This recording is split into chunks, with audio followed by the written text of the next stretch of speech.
ويوم يعض الظالم على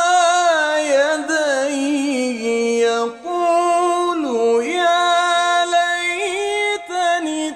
اتخذت مع الرسول سبيلا يا ويلتى ليتني لم أتخذ فلانا